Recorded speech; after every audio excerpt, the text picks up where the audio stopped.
Hello. Today I'd like to give a talk and maybe I'll start with my kind of motivation or intention for doing this talk.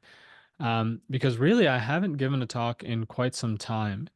I've had some stuff post on YouTube, but a lot of that was kind of recorded in the past. And sort of the inspiration to teach um, has gone down a bit in recent weeks, and this is very normal. It goes up and down, just like anything else, right? It's impermanent, subject to change. Um, and one of the things I've been focusing a lot of my time on lately has been trading stocks and cryptocurrencies, which is something that I'm doing to sort of make a living at the time being. And this is a profession that can be very intense at times, can require a ton of focus, and then sort of almost out of nowhere, it can become very kind of boring and require a lot of patience and all that stimulation that you might have had for a few days or a few weeks, all of a sudden comes to an end, right? And so that's happened recently and this is cyclical, right? And so I spent a couple days of just kind of feeling this dullness and sort of boredom from this lack of intensity in the stock market. And for me, that ended up with me kind of on the couch, just feeling tired, watching a little bit too much TV, this sort of thing. And so I've been feeling the factor of dullness, numbness, heaviness, lethargy, stagnation. All right. And also recently, my wife and I have been watching this show called The House of Dragons, which some of you might be aware of. It's the kind of like a prequel to the Game of Thrones series. And I was watching this, and there's a scene, I won't give any spoilers, but there's a scene where this woman is riding a dragon. Of course, it's called the House of Dragons, and there's this like young princess who's riding this dragon, and she kind of shows her power, her fierceness as a dragon rider in this mythical land in which most people are not riding dragons, right? It'd be like a fraction of 1% of people have the ability and the power to sort of do this. And this was kind of her way of showing, even though she's a young girl, a young princess, that she is strong, that she is capable, worth listening to. And um, I was kind of moved by this image of this young girl, Princess Rhaenyra, in the show. And when I reflected on this, what to me in this world, in this human world in which there are no dragons, right? What reflects power, nobility, dignity? What shows that a human being is worthy, is noble to me? What kind of makes someone embody these qualities of power to me? Um, and in a word, the answer for me is samadhi. And if I had a few more words, I would say sila, samadhi, panya, virtue, samadhi, and wisdom.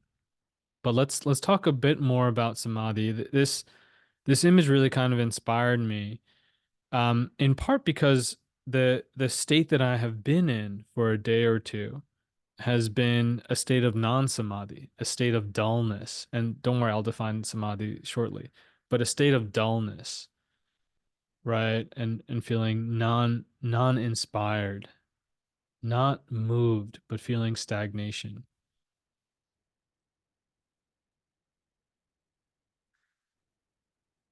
And this image kind of prompted me to sort of reinvigorate the factor of samadhi, which is a capacity that we all have. And we can define samadhi in a number of different ways, but I think you'll find that it's sort of impossible to pick one word that fits well. And that's why it's one of the reasons why I like to use the ancient word from the Pali language. It's also the same word in the Sanskrit language, which is samadhi, Samadhi, samadhi. And we can think of samadhi as a coming together. It's a unification, a coming together, a collecting. Okay. It's a gathering and a collecting of all the elements of our being, and in particular, our energy, our chi, as it's called in China, our subtle body energy. It's a collecting and a gathering of our body, our mind, our awareness, our spirit, our power, who we are. And this is what it feels like to me. It feels like when we're not practicing samadhi, which is most at most times for most people, there's something of our, I'm using this word loosely, but our something of our essence that's kind of being spread out. And uh it's sort of as if our resourcefulness and our resources are being spread out and in that way diminished. So the practice of samadhi is this kind of coming back home, this gathering of our forces. And if you're familiar with my teachings, I often use two images. I'll go over them really quickly. It's as if the general of a Roman force were to call his troops back home.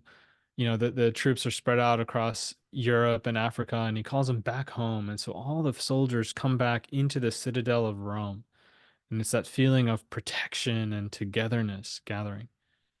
It's also the second image I like to use is how a mother feels when, you know, let's say she has five kids and one is on a date, one is out at the movies, one is, you know, at college halfway across the country, another one is out at a club in New York City, and then all the kids come back home, right? So samadhi is this coming back home. It's also I like the word harmony a lot. It feels really harmonious when we start to experience samadhi. So we can think of samadhi as this broad territory of experience that's characterized by well-being and characterized by some of the other things I just mentioned here. And so when someone has this, and it's rare, but when someone has this factor, it is really palpable. We can, as meditators and Dhamma practitioners, as human beings, we can become sensitive to samadhi. We can uh, give rise to it in our own experience, and we can also become sensitive when other beings, other people have this. And it's very rare. So again, this image of this princess dragon rider on this TV show uh, just reminded me of this beautiful quality that beings can have. And to be clear, this character in the TV show is not practicing samadhi, right? This is just what the image kind of brought into to my own consciousness.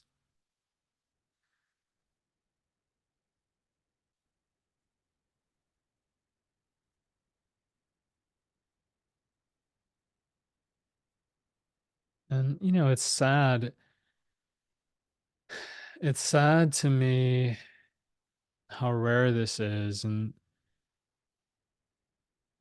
you know, lately as I've been just hanging out with different people or seeing old friends or um, you know, aunties and uncles and whoever it might be,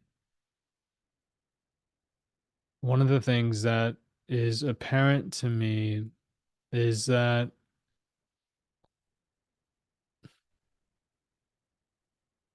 you know, I just feel that so many people are going in the opposite direction of samadhi. And I promise you this will not end in a uh, negative, pessimistic way, but it's a sense that I have that many people are going in the opposite direction of samadhi, meaning rather than collecting their energy, they're losing their energy, right? When we collect our energy, And we can think of the body as a vessel here. And many stages of samadhi involve the body. And I like to think of this practice of samadhi as spreading the awareness throughout the whole body. This is just one of the ways to do it, right? But we can spread the awareness throughout the whole body, and we can start to gather ourselves here, and we can start to really feel our presence. And as we do this, we can actually feel our energy gathering, our presence gathering and consolidating. It's this great sense of composure and coming together. And samadhi, by the way, is most commonly translated as concentration. And I think this translation can create a lot of issues for a lot of people because this is not something that's tight and rigid. It's actually nimble and agile. But it is, the right part about the translation of concentration, in my humble opinion, is it's this coming together, right? So if we think of a concentrated orange juice, it's like you take, the essence of an orange and you compact it right into this concentrated powder, and then you can add a pinch of that into water, and the whole thing tastes like orange juice, right? So it's this coming together. Um, so I think again, a lot of people for a lot of us, we're not gathering our energy. We're spreading it out through distractions, preoccupations, through restlessness, um, busyness, agitation, compulsion. We're not going in the direction of this sublime well-being. We're going in the opposite direction. And we're kind of diminishing our capacity. And I guess in another way, I personally believe that we have this capacity for samadhi. And in a lot of Buddhist countries, maybe not a lot, but in some Buddhist kind of communities, people can start to feel like samadhi is this really difficult, kind of far, lofty goal that isn't realistic for a lot of us. And this, I think, is a mistake. I think samadhi is very lofty, and it is appropriate to look at it in this way of admiration and beauty, but not to make it out of our reach because it's not. It's actually very natural. It's I think a child can experience samadhi. I think many of us have experienced samadhi and flavors and notes of samadhi in our childhood, and it's actually something that's very close to us. So we have this capacity. But what I see happening is that over time, as people kind of practice in this direction, going away from samadhi, maybe it's not our capacity that's diminished, but our experience of samadhi, of course, is not there so much. So we start to kind of display the symptoms of non-samadhi. And these symptoms are really sad to me. And I want to talk about them in part because maybe if you recognize these symptoms in yourself, you might be moved to make a change. Just like as I was speaking about myself, because I'm not perfect here, right? But just like as I started this video, I was talking about, me kind of losing the stimulus. And so kind of spending hours on a couch watching TV and just starting to feel this dullness, right? So this is one of those symptoms. But another symptom that I've seen quite a bit of lately is the inability to listen.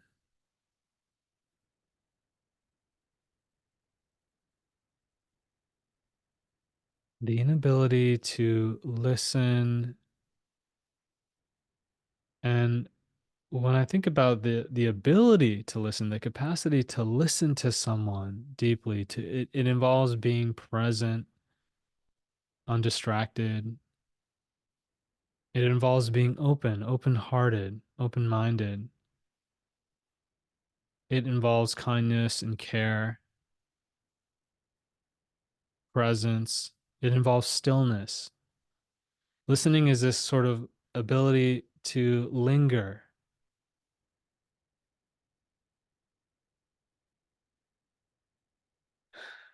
And if we are all honest with ourselves, we will recognize that there are many times where we do not listen fully. In fact, it's quite rare to really listen fully to someone. And oftentimes, I'll be talking to someone and it's very clear that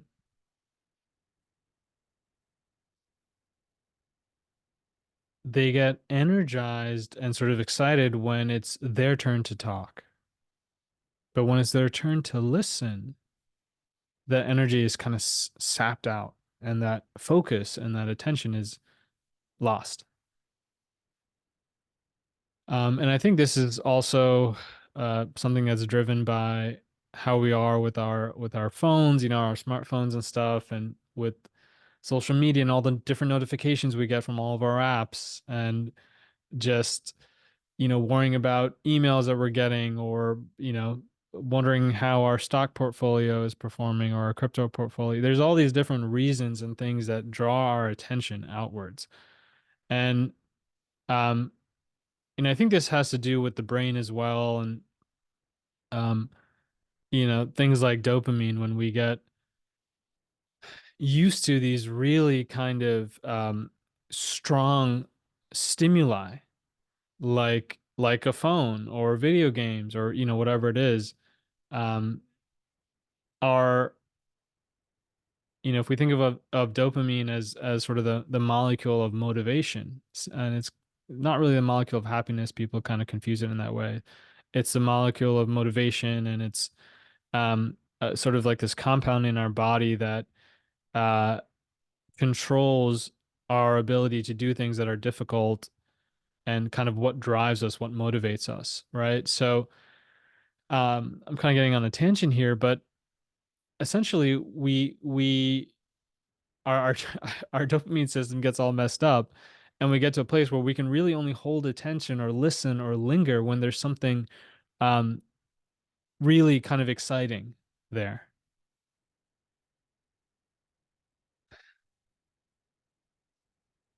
And so this is one of these symptoms when people lose that ability to be present and really listen. And I think this is way more harmful than people realize. In part because the higher wisdoms, the higher teachings are more subtle, and they go in the direction of subtlety. And actually, this is another word that is important in the context of samadhi. Samadhi is a more refined experience. It's actually more subtle. So, in order to practice with it, in order to feel this sublime well-being, characterized by freedom, openness, spaciousness, pleasure, in order to feel that, our minds need to become more subtilized. We need to kind of learn how to dial, as if we're dialing a radio. We need to kind of be able to sense these frequencies, so to speak, that are more refined and more subtle. So, like, the teachings of the Buddha are in this direction of increasing refinement, subtlety, and also peace, right? So this whole body of teaching is very difficult to listen to if we need something very stimulating to hold our attention. So anyway, this is one of those symptoms that I've been seeing quite a bit of. And when we think of other symptoms that people might display, or that you might recognize in yourself, if you're going in the direction away from samadhi, we can think of the five hindrances. And again, if you're familiar with my teachings, you'll have heard of this before, but it almost always bears repeating. And I think it's very good to memorize these five hindrances. But I'll start by saying that Samadhi is kind of defined like sort of the doorway to samadhi, this broad territory. So the kind of like the beginning steps of samadhi involve subduing the five hindrances. And so the five hindrances have this kind of inverse relationship with samadhi. Um, and um, by the way, I don't think it's yeah, so helpful to think about, oh, am I in samadhi? Am I not in samadhi? Let's think of samadhi as a spectrum, right? So this the spectrum of experience. And it's kind of like we have these five hindrances, these five energies, these energetic momentums, and phenomena, and that hinder us, that obscure us. And as these five subdue, right, the samadhi factor starts to arise. Okay. So the five are number one, desire. It we can think of it as it's funny. I was just listening to a talk by Santi Caro, who's a student of Ajahn Buddhadasa's. He calls this pleasure seeking. I like to think of this as wanting, lacking. It's when we feel a lack of something. Okay. Um, the second is the opposite of the first, aversion. It's when we want to push something away. We don't want something. Okay, so these two form kind of these two together form what is called clinging in the teachings of the Buddha. So this is kind of the main source of suffering that we can think of in life. So again, number one, wanting or desire or lacking, and number two, the opposite of that, which is aversion, which includes anger, hatred, boredom. Anytime we don't like something, okay, judgment, criticizing ourselves, the inner critic, all of this is aversion. So the first two are this pair. The second two form another pair. Um, so the next one, the third hindrance, is dullness, lethargy, stagnation, numbness. It can go into depression. It includes sleepiness. It's kind of like this heaviness that we can feel. All right. And the next hindrance, the fourth hindrance, is the opposite of this, which is restlessness, agitation, compulsion, worry. It's when the energy is dialed too high. So we're kind of overthinking, over planning, constantly moving, running to the next thing, right? So the second pair, if you will, so the third and fourth hindrances are again dullness and then restlessness. And then the last hindrance, the fifth one, is doubt, paralytic doubt. It includes anxiety, self-doubt. Um, it's kind of like this sort of uncertainty, speculation, paralysis. And it's when we're unable to move in a good direction because we don't know which way to go. But in that paralysis, in that frozenness, we are suffering. Okay.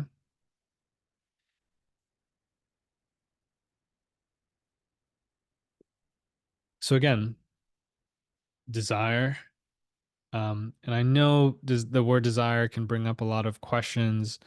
Um, there are arguably some desires that are uh, worth pursuing, such as the desire to be free from all the desires, the desire to be well, right? Anyway, we have number one, desire, number two, aversion, number three, dullness, number four, restlessness, and number five, paralytic doubt and anxiety. So, in talking about symptoms that people will start to display and when they're going in the direction opposite of samadhi, these five become those symptoms. Always wanting more and more, not being content with what one has, or this aversion, this kind of anger, and this harshness, this predilection towards judging things, criticizing things, oneself or others, or this numbness, excuse me, that I described in the beginning of the talk, or this restlessness. Have you met someone who doesn't know how to rest? How it's always one thing after another, after another, after another. And this is another symptom I'll kind of stop and talk about a little bit. Have you heard this when people as they get older, they kind of say, some people say that, you got to keep moving, you got to keep working, because if you don't, you'll die. And there's a lot of stories that people will talk about of, oh, this person, as soon as they stop working, they drop dead. This person retired, late in their life, and then they died. But this other person, if they didn't retire, they kept working into their 80s, and they kept going, and because they had something to do, they kind of prolonged their life. Um, and I think this is a real confusion. Yes, it's important for many beings to be doing something that is meaningful. Um, and yes, I can see how for some people, if they feel as if there's nothing meaningful going on in their life, and they go into this dullness, I can see how that would be unhealthy for someone as they're aging. But it is completely a mistake to think that this restless, never-ending pursuit that is driven by compulsion, to think that that is beneficial and somehow prolonging life in a beneficial way, I think is a big mistake. And that word compulsion is helpful here. It's when we're being compelled. So it's like we're agitated, we don't know how to rest, and so we're being compelled into something, into the next thing, the next decision, the next whatever. And um, this is, remember, the five hindrances hinder us, they obscure us. They're not really who we are. They actually inhibit us from making good decisions. When we're restless and compelled and agitated, we're not going to make a good decision. We have to find a way to bring that restlessness down, to come into a state of restedness. And from that place, confidence can arise and a good decision making process can spring forth. And then the fifth one is this anxiety and paralytic doubt, right? Um,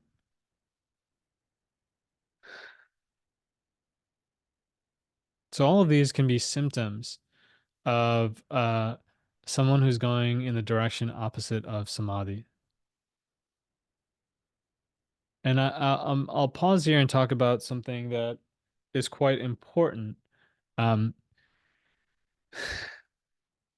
something that is really necessary. Oh my God, it's like so simple, but at the same time, I think so difficult for many. Listen, guys, if we want to be better, we need a degree of humility. How can we ever improve if we have a need to feel like we are there? Like, like I'm great, I've done it, I'm good. Can you see how that would restrict our ability to move forward? I'm not saying that we should look down on ourselves at all, but something that I'm seeing more and more is this sort of fear and repulsion towards any notion that we have more to do, more miles to travel, especially spiritually. And I think this comes from a lot of places. And one thing that I've noticed, and I hope I don't sound so judgmental because these are things I've noticed in myself from time to time too. And I can think of and basically, I think these things are really dangerous, and no one can do this for us. No one's going to get us out of this hole. We have to do this for ourselves. Only you can do this, and you can do this. If you couldn't, there'd be absolutely no reason in recording this talk right now. But you can do this, okay? Um, but yeah, so I think where some of this comes from is we tend to measure ourselves by comparing ourselves to others in our purview. Let me say that again. We tend to measure ourselves by comparing ourselves to others in our purview, others in our community, and that includes our social media communities, right? So, and someone who's big on LinkedIn might compare themselves to what their other LinkedIn buddies are doing. And when someone else is getting promoted, and we might start to think like, oh, why aren't I getting promoted here? You know? Um,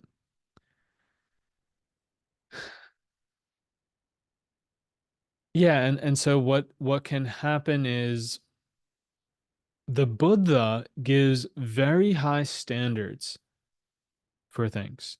Okay, we can think of the Buddha as kind of the pinnacle. He's someone who's reached this pinnacle of what a human being can be.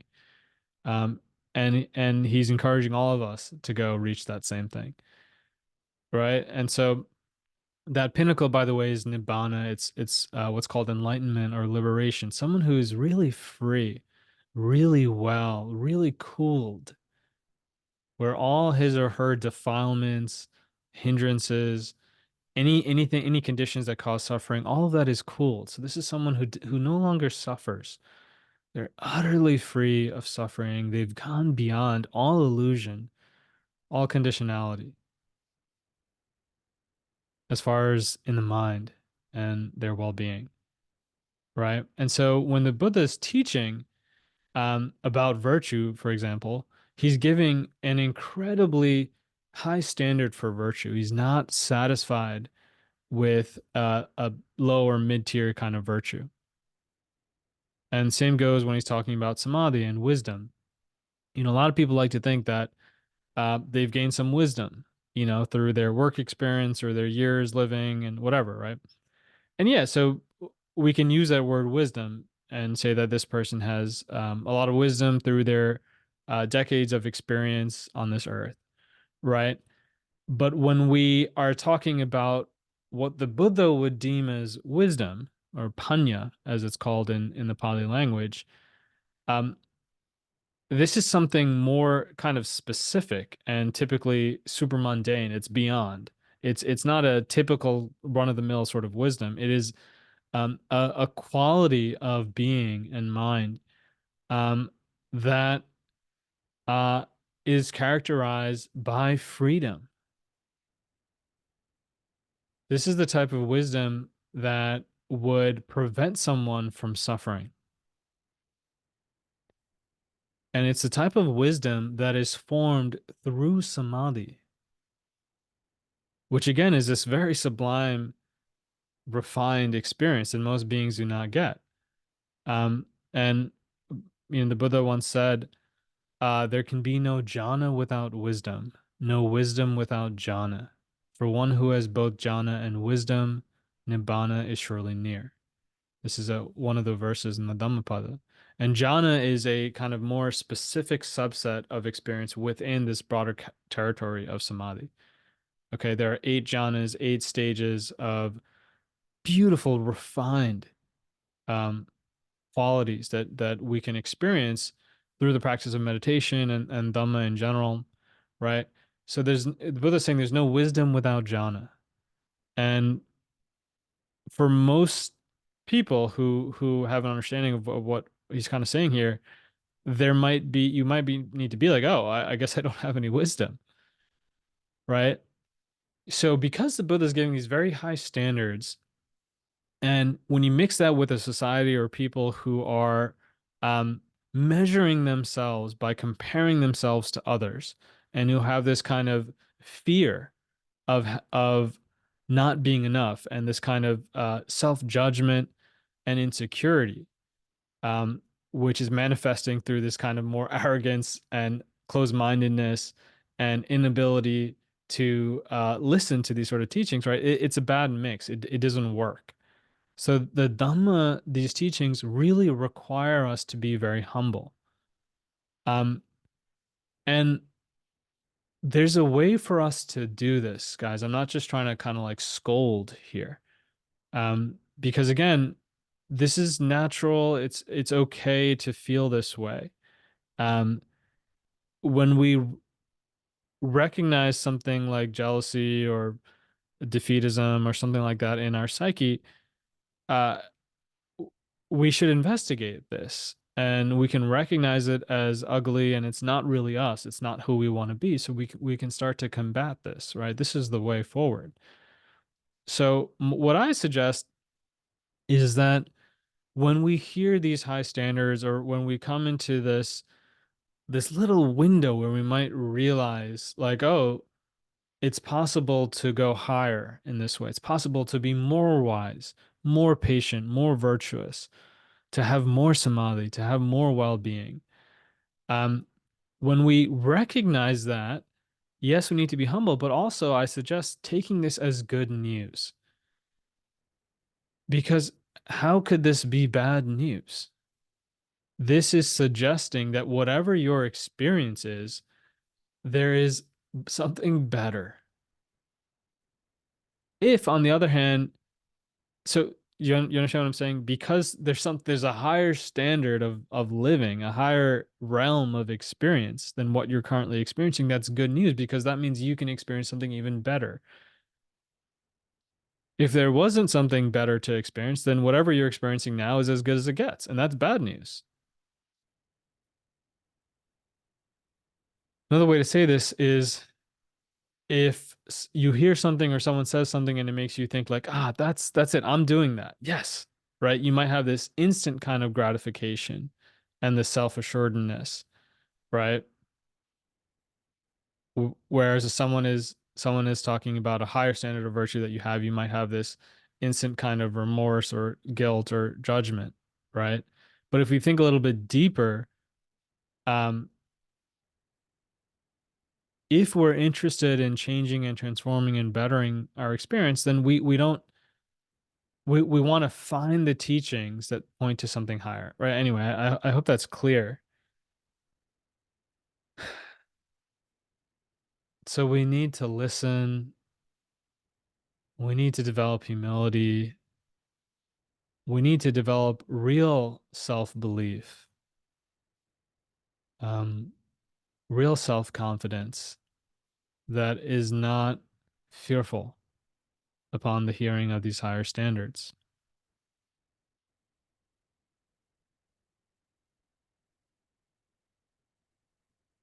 And so, if you want to practice samadhi, you can start to practice the opposite of each of these symptoms. You can start to practice in the opposite direction of the five hindrances. And I suggest you do this. You start to recognize when these hindrances arise, and bit by bit, methodically, you go in the other direction. You start to build habits that go against the five hindrances. So to give you an example of this, I was trading stocks from my portfolio a couple weeks ago, and it was in one of these kind of intense focus periods, and I was feeling a lot of stress. And then I just remember kind of like taking a step back and just realizing that the stress and the suffering I was experiencing was born of this desire for my portfolio to go higher. And so it's a very simple thing, right? Like anyone who's managing a stock portfolio, you want it to go higher, you don't want it to go lower. That's the whole point, right? But what I started to see is that there's a way to attend to a portfolio that does not cause as much suffering. So I can still have that goal in mind of building the portfolio without such a strong need, such a strong desire. It's like when we pick something up,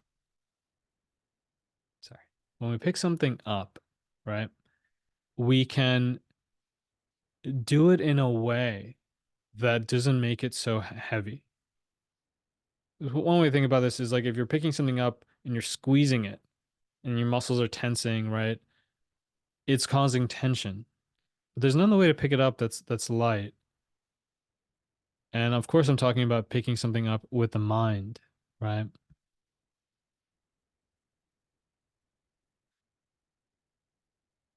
So, I mentioned stocks because that's what I'm kind of doing nowadays, but I can think back to my corporate days and, what's it like to pick up your emails in a way that does not cause suffering?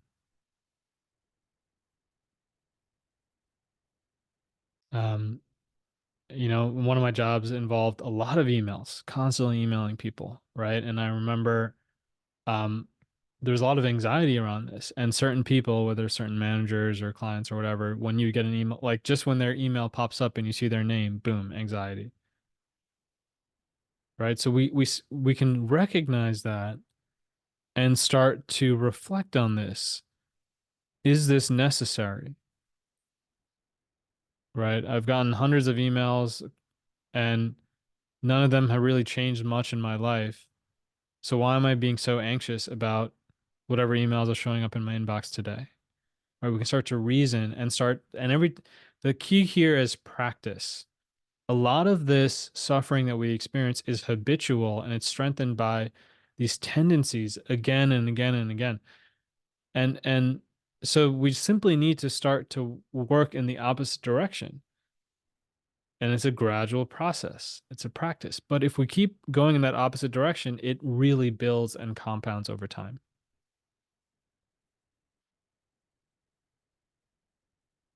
Another thing that's really helpful for the development of samadhi is a practice of meditation.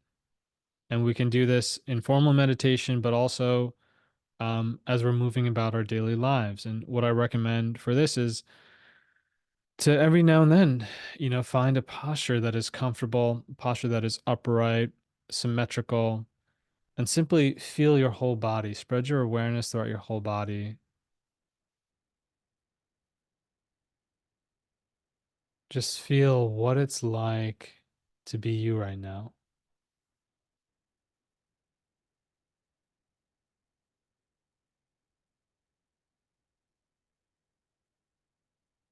And you can incline your mind towards the beauty, the deliciousness of whatever's here. So samadhi is in this direction of pleasure. It's an indulgence, but it's a spiritual sort of indulgence, not dependent on external stimuli, not dependent on the senses. So it's this less conditioned, more reliable source of pleasure, joy, well-being. And as I like to say, the body and the mind are like two lovers, or the body and the awareness are like two lovers born to be together. We're so used to shooting the mind out, the awareness out, thinking about the past and the future and this thing and that thing and planning and so on. So when we simply come back home to the way it is, when we come back to what's here, and when we let go of what does not belong, what is not really true, when we put it all down, we see the truth.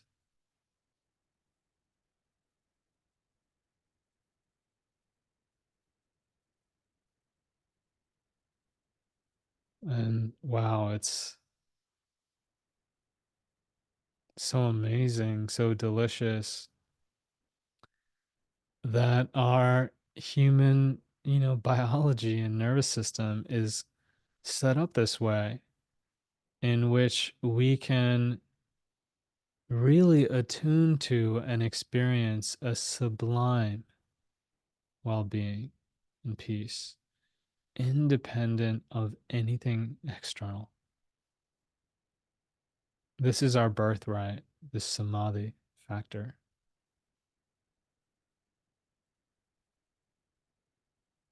And this is a practice. If you feel like you don't know what I'm talking about, I promise you, if you keep going on this path and keep finding good ways to practice, this is something that you too can experience.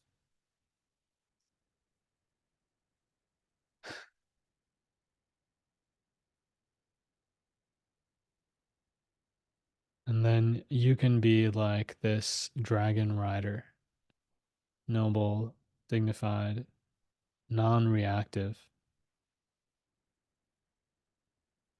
And I think this is another thing that sort of motivated me to give this talk because I was noticing myself becoming more reactive.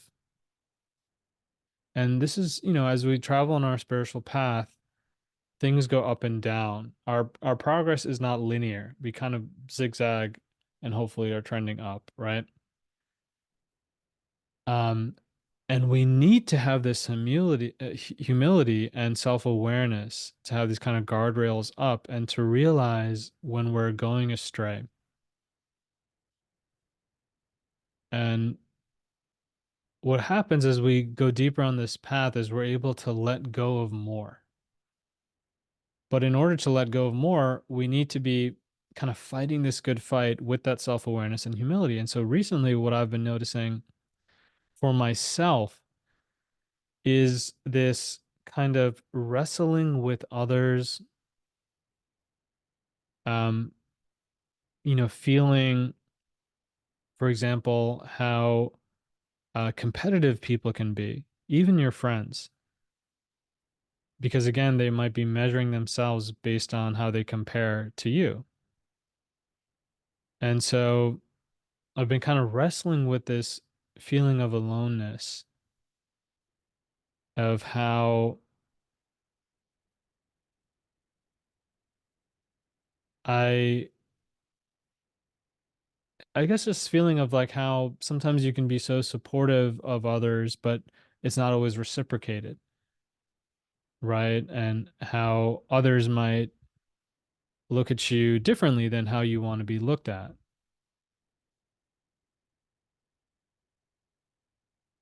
Um, and I've been wrestling also with just the nature of friendship, how friendship can diminish over time, um, for all kinds of reasons, right? And anyway, these are some of the stories in my mind, right? And so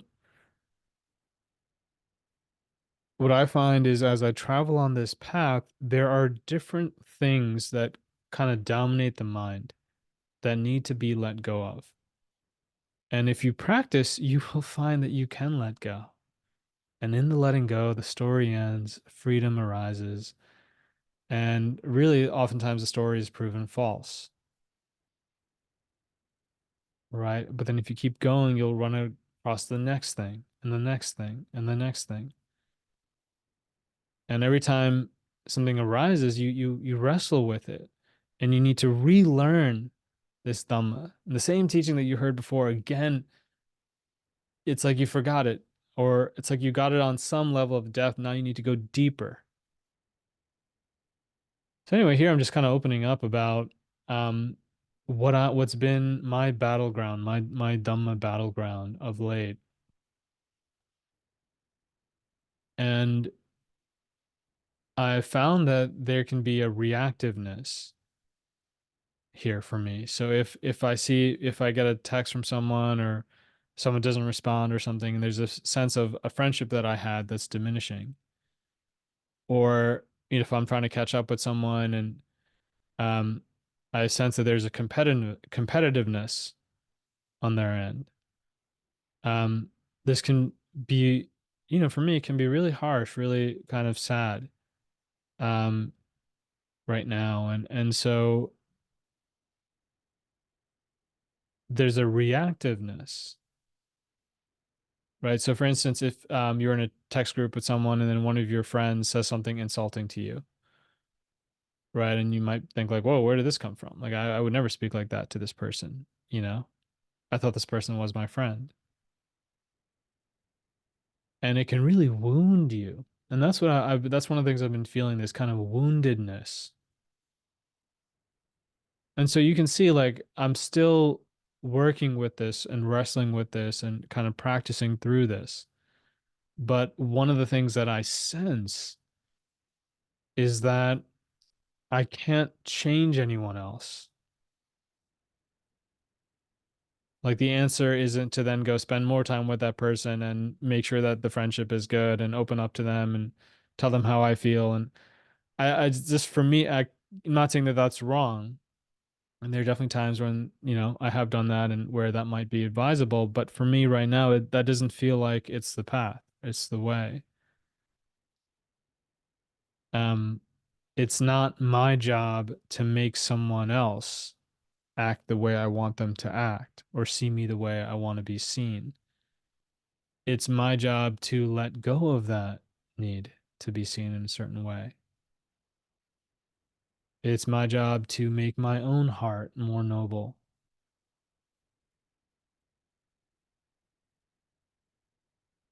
And this is the gift of samadhi. In samadhi, all needs and wants dissolve.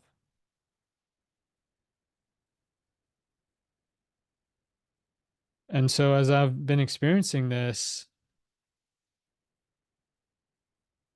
it's become apparent that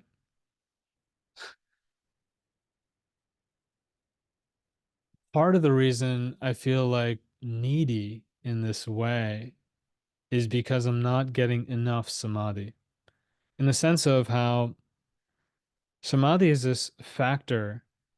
It's sort of like let's talk about samadhi as if it's this like really it's like this heavenly oxygen. It's not really it's even beyond oxygen, but this heavenly thing, and we can kind of get a tank of samadhi and put on the oxygen mask and start to breathe this samadhi thing.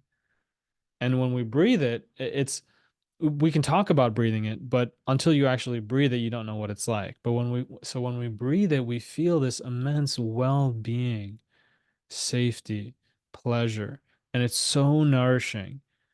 And what I feel is like when I am more nourished by samadhi, my needs go down. My needs from the external world or people go down because there's something within me that is self-sustaining, self-nourishing.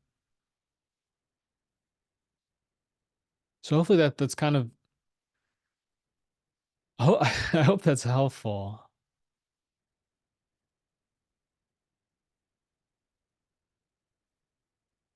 I'm not speaking about this topic in the way that I think many people do. I'm sort of really trying to show how relevant it is today in society and for me and for you. So I offer this for your reflection,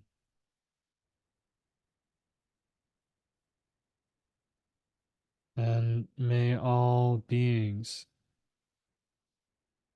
share in the blessings springing from this Dhamma talk. By the power of these blessings, may all be well.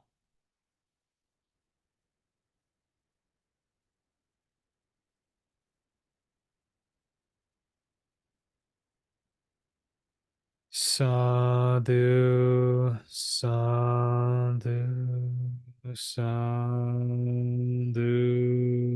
Buddhang, Dhammang, Sanghang, Namasami.